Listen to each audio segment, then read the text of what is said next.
Herkese merhabalar, YouTube kanalıma hoş geldiniz. Bugün sizlere el açması enfes baklava tarifim var. Bunun için 1 çay bardağı süt, 1 çay bardağı sıvı yağ, 1 çay bardağı yoğurt, 1 adet yumurta ekliyorum. 1 çimdik tuz ekleyelim. 1 paket kabartma tozu. 2 yemek kaşığı sirke ekliyorum. İlk olarak malzemeleri karıştıralım. Yarım çay bardağı da su ekledim. Kontrollü şekilde un ilavesi yaparak yoğuralım.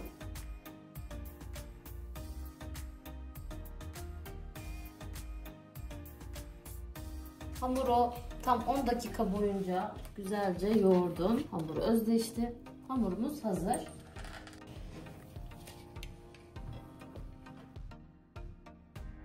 İlk olarak ortadan ikiye hamuru ayıralım. İkiye böldüğüm hamuru 3 eşit parçaya ayırıyorum.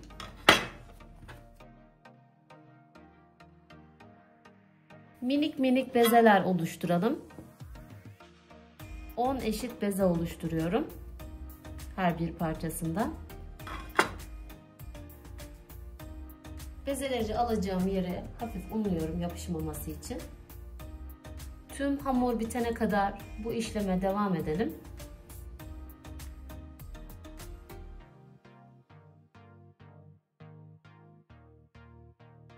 Tüm hamuru bezeler haline getirdim. Tam 60 eşit beze oluşturdum. İlk hazırlamış olduğum bezelerden açmaya başlıyorum.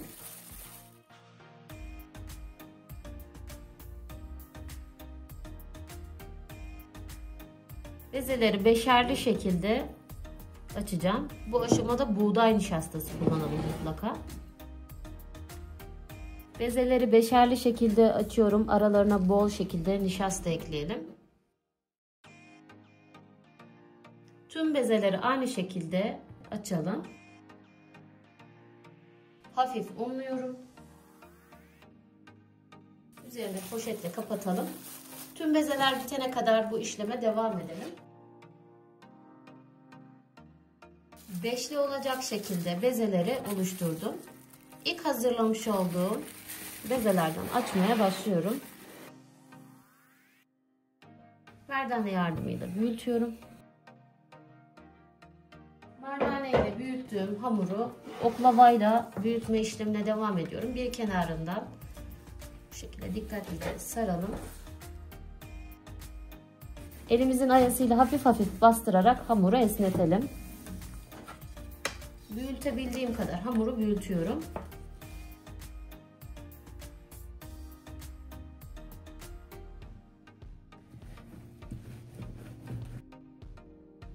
Hamuru büyütebildiğim kadar büyüttüm. 800 gramlık baklavalık yufkasının tam ortasına yerleştiriyorum. Kenarlarındaki fazlalıkları alalım.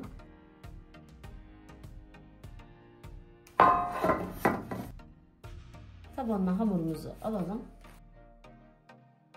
Kenarlarından kesmiş olduğum hamurları da yerleştiriyorum.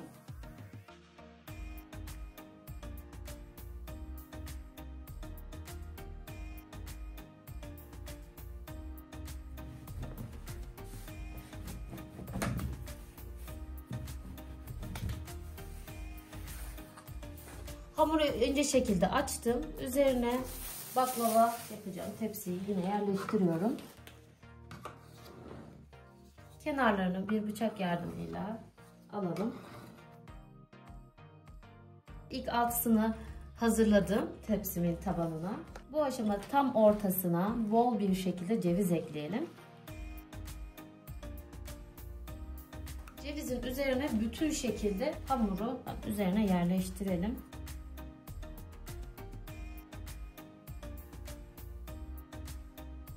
Açmış olduğum son yufkayı da üzerine yerleştiriyorum.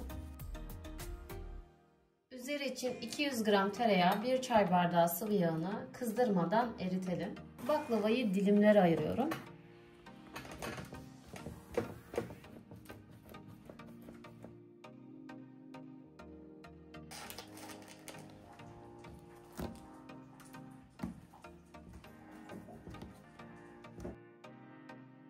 Yağ eridi. Üzerindeki kaymaklı kısmını alıyorum. Mutlaka kaymağını alalım. Baklavamızın üzeri yanık yanık olur. Yağın berrak kısmından baklavanın üzerine ekleyelim. Baklavayı yağladım. Baklavaların kenarından hafif hafif bombe oluşturuyorum. Daha güzel kabarması için. Baklava hazır. Önceden ısıtılmış 180 derecede kontrollü şekilde 20 dakika pişirelim. Daha sonra fırınımızın ayarını 160 dereceye getirip ağır ağır üzeri nar gibi kızarıp tamamen gevreyene kadar baklavayı pişirelim. Şerbeti için 5 su bardağı toz şeker. 5 ekleyelim. Fokurdayana kadar yüksek ateşte fokurdadıktan sonra altını kısalım. Kıvam alana kadar 20-25 dakikada kaynatma işlemine devam edip tamamen soğuması için dinlendirelim. Baklavanın üzeri nar gibi kızardı. Tamamen soğumuş durumda. Çok güzel pişti baklavalar. Puf puf kabarmış. Yine tamamen soğumuş buz gibi olan şerbeti baklavanın üzerine ekliyorum. Baklavayı 3 saat boyunca dinlendirdim. Hemen bir dilim alıp dokusuna da bakalım. Şöyle servis tabağına alıyorum.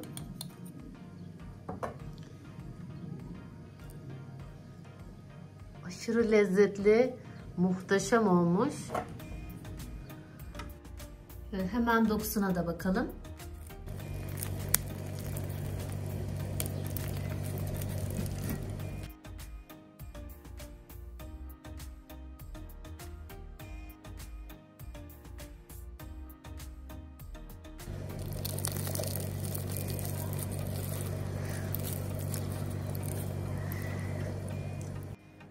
Aşırı lezzetli, muhteşem, bu tarifi sevdiklerinize gönül rahatlığı ile yapabilirsiniz.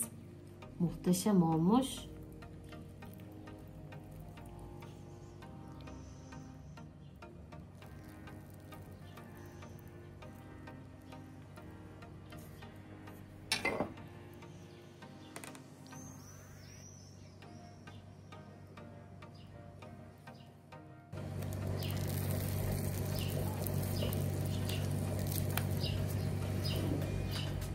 Videomu buraya kadar izlediyseniz beğenip yorum yapmayı, kanalıma abone olmayı unutmayın lütfen. Yepyeni ve lezzetli tariflerde görüşmek dileğiyle. Hoşça kalın.